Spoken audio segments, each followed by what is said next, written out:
Having the second largest population in the world with a total of over 1.3 billion people, India also has the third largest military in the world in terms of active frontline personnel, behind China and the United States. But in terms of total military power, they come at number 4 on the world stage, following China, Russia, and the United States. Welcome back to another episode of FTD Facts, guys. My name is Leroy Kenton, and now we're diving into how much power does India actually have. If you missed our first episode in this series about how much power Russia has, you may want to check that out. The link to that is down below. And before we continue with this video, I just have to give a huge shout out and tons of credit to Instagram user Anindia_N_Sing_07. He sent me a ton of accurate information about India's military, their power, and just facts about India in general. So thank you so much. He's the official co-producer of this episode. In terms of available manpower, India has 616 million people. They have 1,325,000 active frontline personnel, as well as 2,143,000 active reserve personnel. Also, did you know that India's army is the world's largest standing voluntary army? But to support the soldiers on the floor, they gotta have amazing land systems. India has a total of 4,426 tanks. The number of armored vehicles is 6,704, as well as they have 292 multiple launch rocket systems on the ground. Now moving up way up there into the sky, the total number of aircrafts in India's military is 2,102. Their fighters and interceptors total at 676. They got 809 fixed-wing attack aircrafts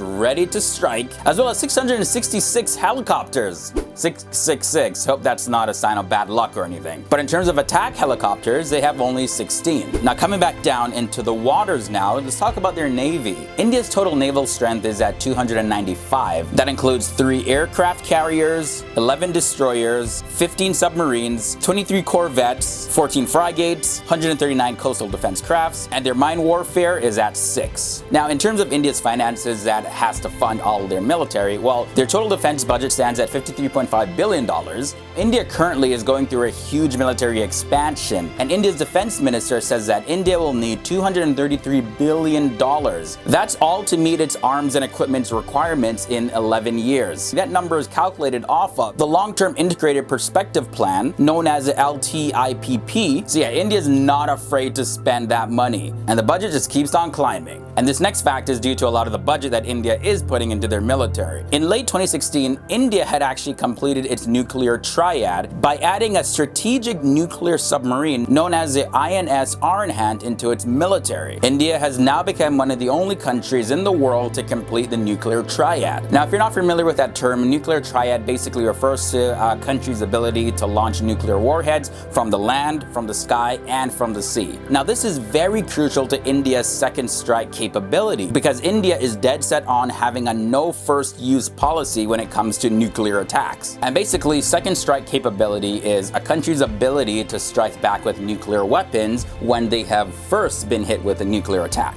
Since India's independence, they have participated in several wars, including 4 major wars with Pakistan and 1 with China. And through fights like this, India has gained a ton of combat experience. India's military has experience to fight in pretty much every type of terrain that is there, because in India, their terrain range from desert, high mountains, deltas, plateaus, valleys, tropical forests. Their combat personnel do regular training and exercises in these various types of terrain, so they know how to handle themselves if they gotta go up into the mountains. They know how to operate when it gets cold, and that gives them a great advantage when it comes to battle. Now, although India is not exactly part of any major military alliance, they do, however, have close military relationships with other major powers in the world. And those countries include Russia, Israel, Afghanistan, France, Bhutan, Bangladesh, and the United States. Now, although India's military towers in size compared to others, they do have their downfalls, and probably one of the most major flaws, and yeah, Pakistanis are gonna love this. India has focused on military force, however, they haven't centered their focus on military power, and I'll explain the difference. Basically, military force is acquiring any sort of weaponry, personnel, all of that stuff. But in terms of military power, India's defense services have very little understanding of how to use their own nuclear weapons. And one thing I want to point out is that even before Narendra Modi, the current Prime Minister of India, came into power in the year 2014, there was a theme of Make in India that was being pushed through the country. Of course, now Narendra Modi's team is enforcing this, and he's hoping that by the year 2020, 70% of India's military weapons will be made in-house.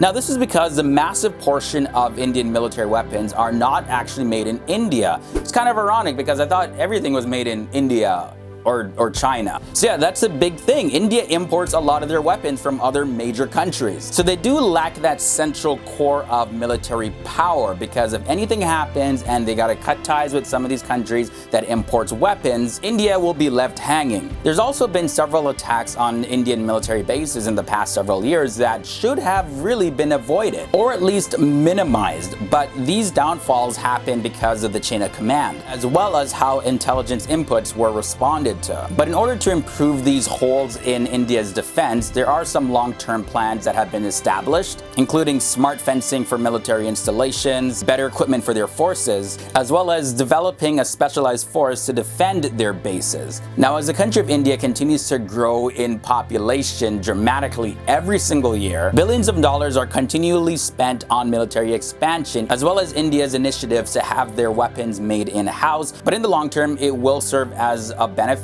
for the country, although they will have to spend more on their own technology and developments. But India doesn't look like they're scared to spend money when it comes to military expansion. So really, who knows how big they'll grow in the next 10-20 years. That concludes this episode on India's military power. And don't miss our first episode on Russia's military power. A lot of you guys loved that one, so also let me know down below what other country do you want us to document their military power. And we'll definitely work on a video as soon as possible. I wish we had billions of dollars in the FTD Facts budget. We'll be producing so many videos. Well, since we are talking about budget, we have set up a Patreon page where you can support us. Yeah, these videos take a lot of time and research, as well as, because of our subject matter, a lot of times YouTube takes away monetization. So we're pretty much making a lot of these videos for free. That's why we ask for your help through our Patreon page, and anyone that becomes a patron is going to receive a reward. Full rewards that you'll receive are on our Patreon page. The link to that is down below. Thanks for watching, guys, and thanks for all your support. We'll see you in another video.